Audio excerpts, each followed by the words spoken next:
Yo, what's good? Back for another video. This is the attempt 3 for this video. I restarted twice. I think this is the run. Right. It's funny enough, a couple days ago I actually tried another video. It's about change, facilitating change. What is change? Right? What is true change in your soul? What when do you really fully realize that you've changed? But it was a bit rushed.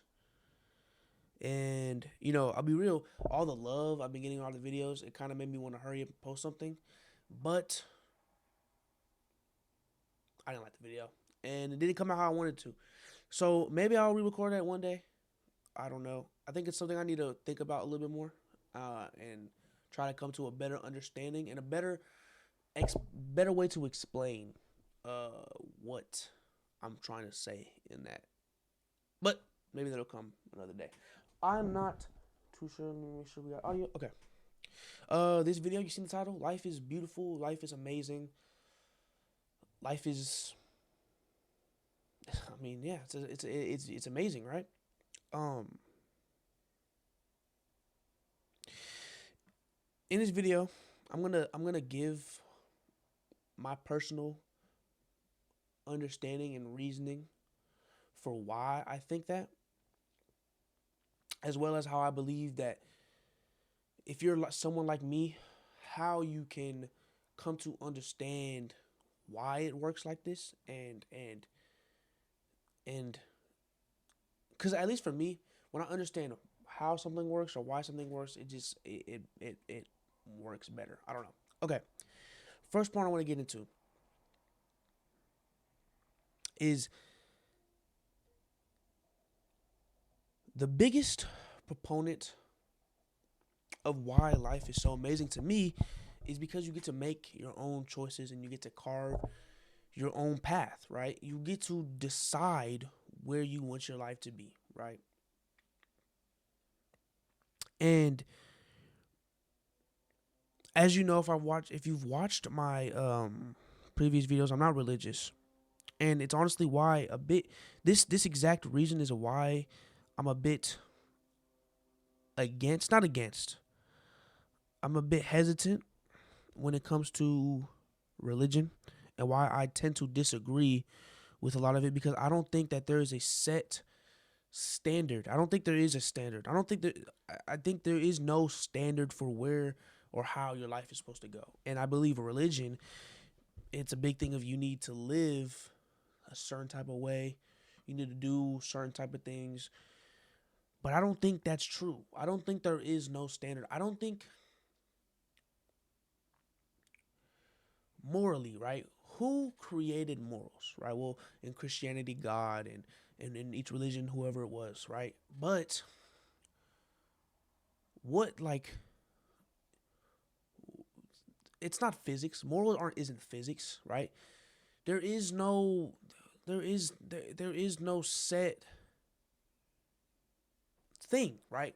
I think there's nature, right? I think people, as I've said in the previous video, I think inherently people are good. I think inherently people want good and they do good, right? But I don't think there's this, and I don't think that people only do good because of the moral beliefs that they have, right? I don't think that because we just know don't do this, everybody just doesn't do that. You know what I mean? Like, that's not, there is no set rules and standards for how you're supposed to live your life. That's all a construct. It's not real. That's not true. There is no, everyone has their own personal beliefs and morals, but there is no set universal moral to the world. There is no set standard to what is, how do we know at the end of the day what is right and wrong?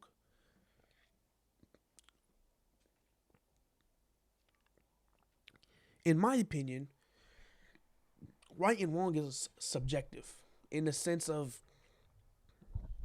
you may think that certain thing, immigration, right? This is a big thing in the U.S. right now. There's a great majority of people who think it's very wrong, and there's a great majority of people who think it's a right thing to do, right?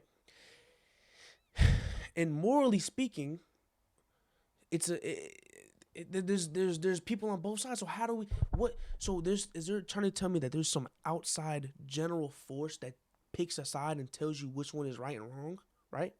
I don't agree with mass deportation and deportation of all these families, but I've had a conversation with somebody who does.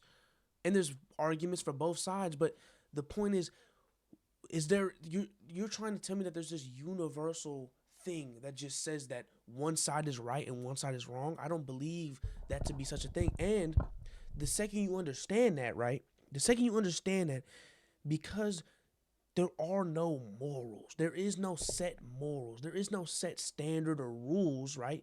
None of that shit matters. All that shit is fake and it's not real. Now, you could be hearing me say this, and I'm saying nothing matters, and there's no morals in this world, and everybody's to themselves, and it doesn't matter. And you could be saying I'm very nihilistic, but would a nihilist title his video "Life is Beautiful"? No. Before I want to get into my next point, I've been doing a lot of research. Well, okay, not a lot. I watched a few videos, and it's just something I've been interested in this this philosophy from this German philosopher named Nietzsche, if that's how you say it. I don't want to butcher his teachings and what he says, but my brief understanding is, right, he wishes for a world where this Ubermensch, right, this Superman exists. And he is a big proponent of what I said before, where these morals and these outside rules and standards, they are nothing but made up things, right? None of that shit matters, right? And you can see that from a very nihilistic viewpoint, but instead of, and the reason I like it so much is instead of it being nihilistic, which it very easily can be, and which you can see that it is a bit derived from, it's very optimistic. If you watched the previous video of mine, you saw that I said that I believe people are inherently good. So I think the second you stop living to the standard that is not true and that is not real, you naturally are going to be a good person. You're not going to try to be a good person. You're not going to try to fit into this box that people say you should be, or that society says you should be. This is the moral right. No, you're just going to be right in yourself, right? You're going to be right in your own person. Another reason I really am interested in his teaching is because he very emphasizes coming to your own understanding of what you want and what is right, and your own understanding, being mentally powerful in that sense, right? Being mentally powerful enough to come to your own understandings, have your own beliefs, have your own set of morals, right? Have your own decisions, be decisive in what you think. A popular meme on TikTok right now is this: all roads lead to Rome, right? And it's a meme, but if you look deeper into it, right, it's very nihilistic. It's a very nihilistic viewpoint. And this is actually a perfect comparison to Nietzsche's teachings versus nihilism, right? Nietzsche says, well, none of that shit matters. All that shit's fake. So live how you want to live, because at the end of the day, it doesn't matter, right? Versus nihilism is, well, none of it fucking matters anyway, so who cares? And it doesn't matter, and you should be sad and depressed, and everything sucks. Maybe, I don't know. I don't know nihilism, but I mean, I'm pretty sure it's something like that, right? But in All Roads Lead to Rome, you see the rabbit. He's pointing at the clock, right? He's saying, all roads lead to Rome. In the story of Alice in Wonderland, the rabbit he's very anxious, and he wants Alice to be on time. He's really anxious about being on time and being where you need to be, right? Being where you need to be. Because at the end of the day, you're going to end up at this place, and you need to end up at this place at the right time because you need to be there. And there's no point in taking path B, because path A and path B both end up at the same spot. So just take what you should take. Take the path you should take, because it doesn't matter. You're going to end up there anyways, right? And for us, right, for people, the Rome is death. At the end of the day, you're going to die. We're all going to die at the end of the day. That's where we're all going to end up, right? We're all going to die. And so a nihilist viewpoint is, we're all going to die anyway, so it doesn't matter what you do. Nothing in this world matters because you're going to die anyways, right? That's the rabbit. That's the rabbit pointing at the clock, right? Then you take the Cheshire cat, the big smiley cat, right? Sorry, I didn't mean to make that face. The big smiley cat. And you could say his viewpoint is a bit more abstract. And it doesn't matter because we're all gonna die, because all roads lead to Rome, right? It doesn't matter the choices you make. You can do whatever you want, and it's optimistic. Instead of it being, it doesn't fucking matter, we should all be sad and depressed because we're all gonna die anyways. It's, we're all gonna die anyway, so I get to do whatever I want. I get to live how I want to live. It's beautiful. It's beautiful in that sense because you get to do whatever you want, right? You get to make your own choices because you're gonna die anyways. So live to the best you can because you're gonna die anyways. You know what I mean? So instead of saying, well, you're gonna die anyway, so you should take this path and and all this, you're gonna die anyway, so take B, C, A, C, D, E, F, G, H, I, J, K, L, M, N, O, P. Okay. I just want to get into that real quick. The next thing I want to talk about is detachment, right?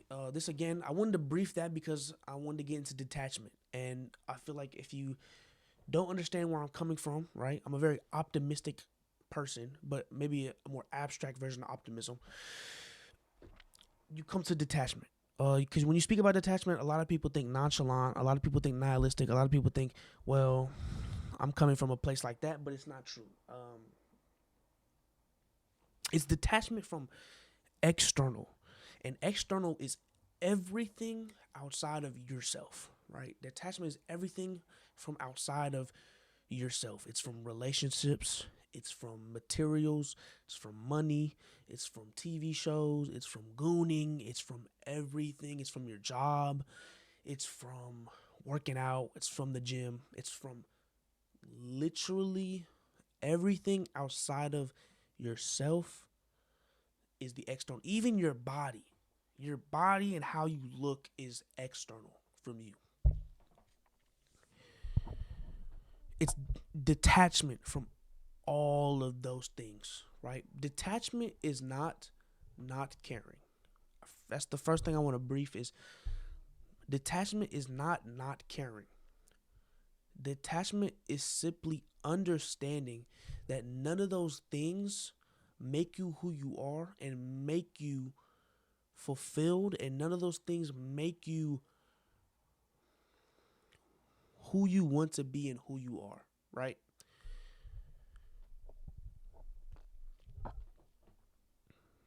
You are who you say you are, right? I've used this example multiple times. You're not a YouTuber once you hit 1 million subscribers. You are who you say you are, right? And whenever you use outside external things to apply yourself to build yourself up, they're fake, because the second they're gone, you're back to nothing, right? You put this shield on of confidence. You feel good because you look good. You feel good because you have a lot of money. But at the end of the day, there's no fulfillment. You're not full from that. There's nothing inside that keeps you there. So if you ever lose it, you're back to nothing. And all this being said, the way the universe works is it reflects the internal. The internal affects the external. The external does not affect the internal. What you put in your heart and what you put in your beliefs and what you put in your self-confidence is what is reflected back out.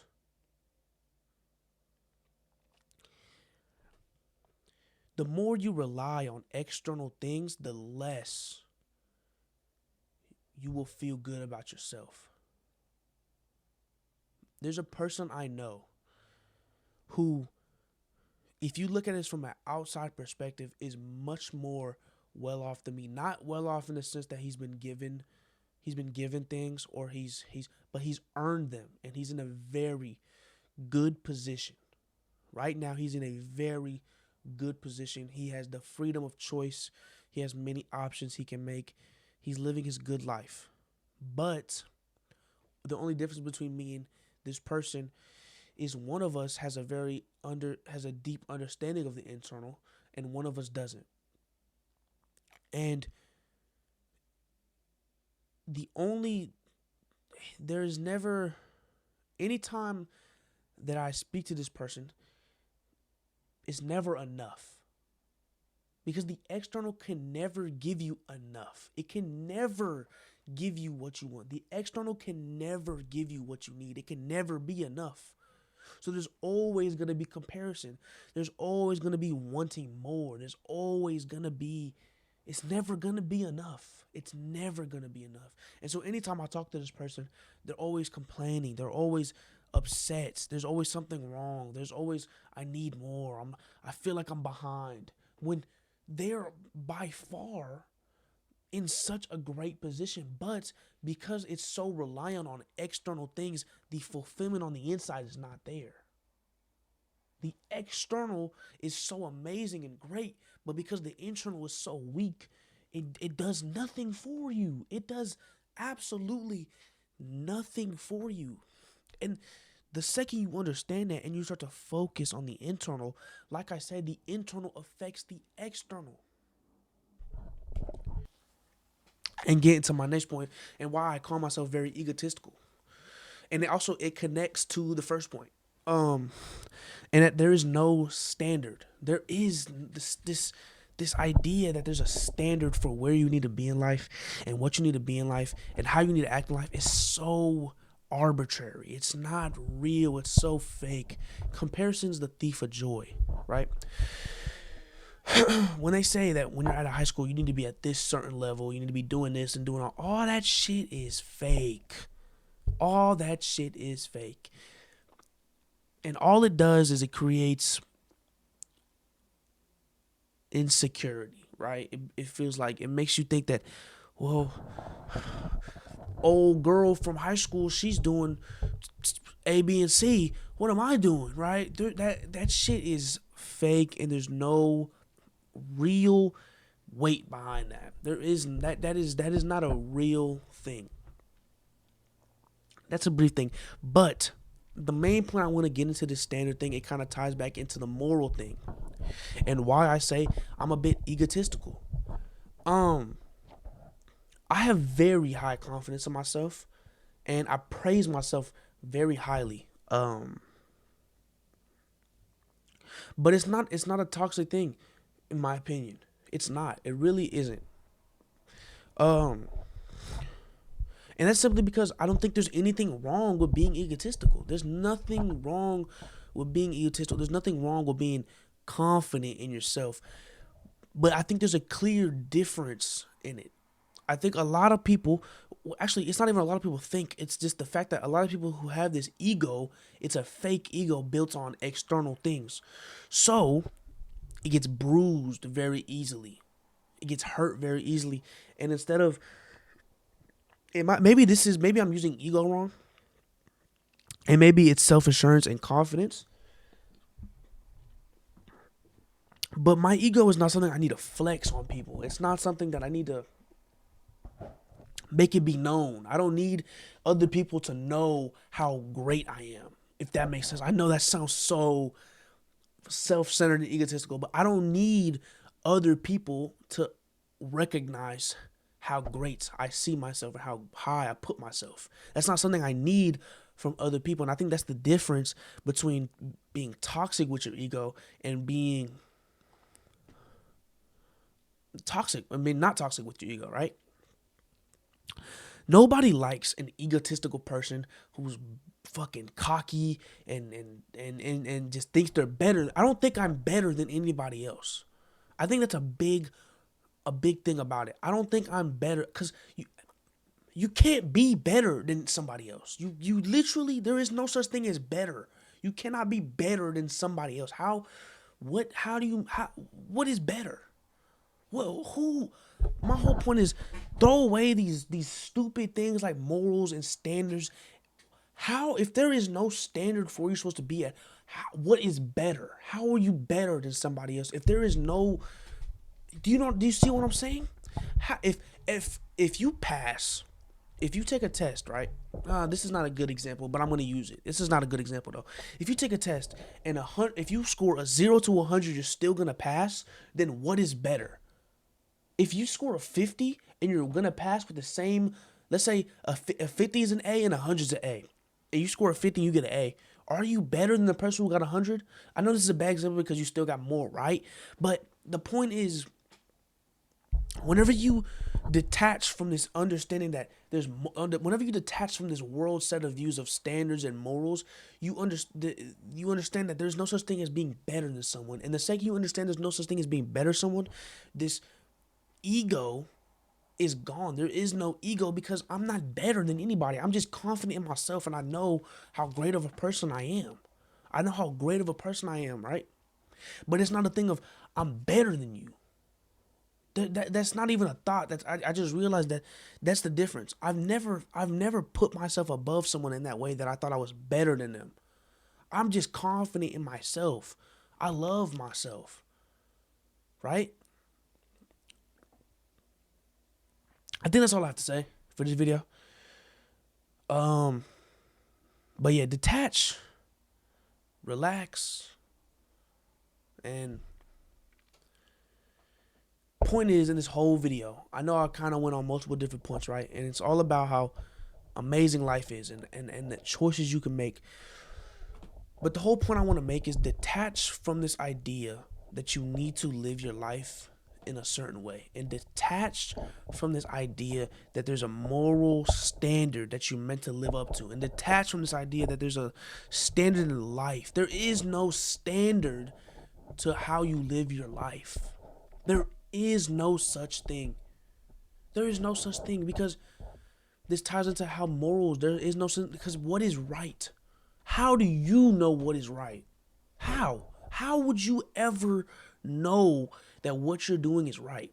The only thing that is right is what you believe to be right to yourself, right? So take that path, right? Take that path of what is right to you and take it with the understanding that the external doesn't make the internal. So as long as you're fulfilling your internal, your external will follow the path. That's all I gotta say.